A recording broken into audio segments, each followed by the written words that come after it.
Halo Pak Parjito dan teman-teman semuanya. Perkenalkan, nama saya Angelica Kristiani Susanto dari kelas Sistem Informasi 25A dengan NPM 253110050.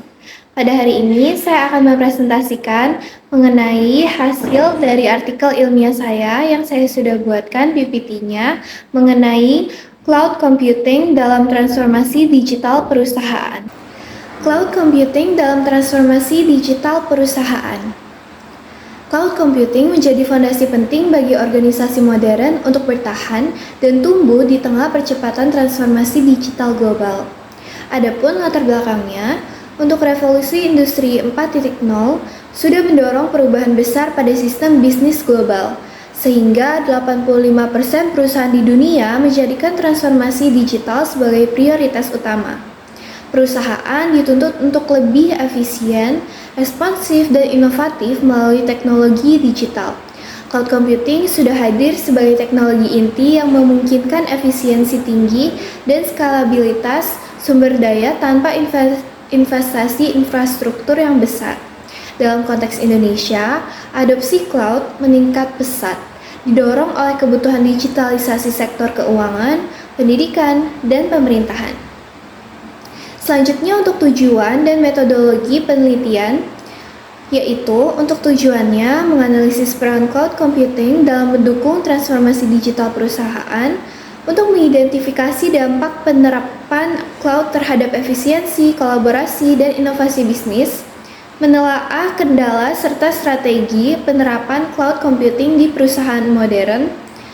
Lalu untuk metode penelitiannya menggunakan pendekatan kualitatif berbasis studi literatur dengan sumber jurnal ilmiah, laporan riset industri seperti Gartner, Accenture, IDC, PwC, and McKinsey. Lalu analisis dilakukan melalui tahapan yang pertama identifikasi data, yaitu seleksi sumber yang terpercaya. Yang kedua, analisis tematik, apa manfaat, kendala, dan strategi penerapannya. Yang ketiga, sintesis dan evaluasi, yaitu penarikan kesimpulan komprehensif. Lanjut, untuk konsep dari cloud computing. Cloud computing adalah model yang memungkinkan akses jaringan sesuai permintaan ke kumpulan sumber daya komputasi bersama yang dapat dengan cepat disediakan dan dilepaskan dengan upaya memanajemen yang minimal. Selanjutnya untuk model layanan itu ada 3, yaitu SaaS atau Software as a Service, di mana layanan aplikasi berbasis web tanpa instalasi lokal, misalnya seperti Google Workspace, dan Salesforce. Yang kedua ada PaaS atau Platform as a Service, di mana ini lingkungan pengembangan aplikasi tanpa kelola infrastruktur. Contohnya seperti Microsoft Azure, AWS, Elastic Beanstalk. Lalu yang ketiga ada IaaS atau Infrastructure as a Service, di mana sumber daya komputasi virtual seperti server dan penyimpanan. Contohnya adalah Amazon EC2, Google Compute Engine. Lanjut, ini adalah 3 lapis dari model layanannya. Yang paling atas ada Software as a Service. Especially interesting for private users is cloud-based application software complete with user interface such as Microsoft Office 365 or Dropbox, Google Drive, OneDrive, and Co. Lapisan yang kedua ada Platform as a Service atau PaaS. Companies can run predefined platforms for software development. Example Gracia, there is Microsoft Azure. The provider deals with administration of the underlying server. Yang ketiga, yaitu ada Infrastructure as a Service atau IaaS. It's like a providers like Amazon Web Service atau kita singkat sebagai AWS, run out storage and computing capacities on their server. Selanjutnya ada transformasi digital perusahaan. Nah, transformasi digital bukan hanya tentang teknologi, tetapi perubahan budaya, proses bisnis, dan model operasional untuk menciptakan nilai baru bagi pelanggan. 4 pilar transformasi digital ada customer experience, di mana pemanfaatan data pelanggan untuk personalisasi layanan. Yang kedua ada operational process, yaitu otomatisasi dan digitalisasi proses internal. Yang ketiga ada business model, di mana itu adalah inovasi berbasis platform digital dan cloud native apps. Yang keempat ada organizational culture atau kolaborasi lintas fungsi melalui ekosistem digital. Adapun peran dari cloud tersendiri menjadi fondasi fleksibel bagi implementasi keempat pilar tersebut, mendukung integrasi data lintas divisi dan lokasi secara real time, dan mengurangi time to market produk dan inovasi baru. Selanjutnya untuk efisiensi dari cloud computing, yang pertama efisiensi biaya operasional. Migrasi ke cloud dapat menghemat biaya hingga 40%. Lalu model pembayaran pay as you go, itu membuat penggunaan sumber daya lebih terkendali.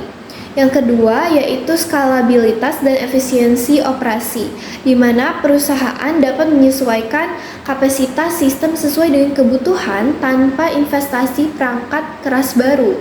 Dan yang kedua, mendukung pengelolaan beban kerja dinamis dan pertumbuhan bisnis.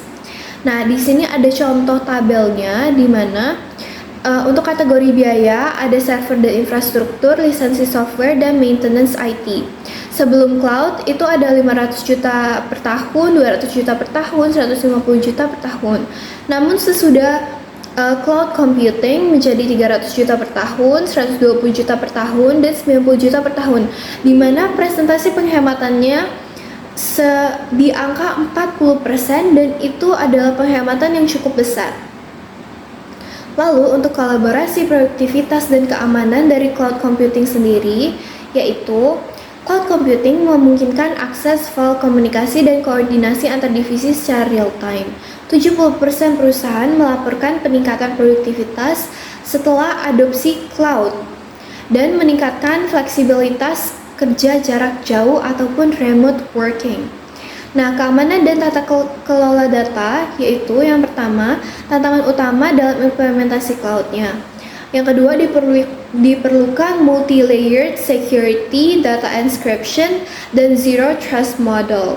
Yang ketiga, pengelolaan hak akses menjadi kunci untuk mencegah kebocoran data tersendiri. Lalu pendorong inovasi digital. Yang pertama, peran cloud dalam ekosistem inovasi, di mana itu sudah sangat mempercepat integrasi teknologi AI, big data, IoT, dan machine learning, mendukung pengambilan keputusan berbasis data real time, dan contoh penerapannya yaitu manufaktur, cloud analytics memprediksi kegagalan mesin. Kedua ada perbankan, di mana sistem deteksi penipuan berbasis cloud dan AI. Yang ketiga edukasi, yaitu pembelajaran daring dengan kapasitas server yang elastis. Adapun kendala implementasinya, pertama, keterbatasan kompetensi SDM dan resistensi terhadap perubahan. Yang kedua, ada ketergantungan pada koneksi internet dan regulasi keamanan data.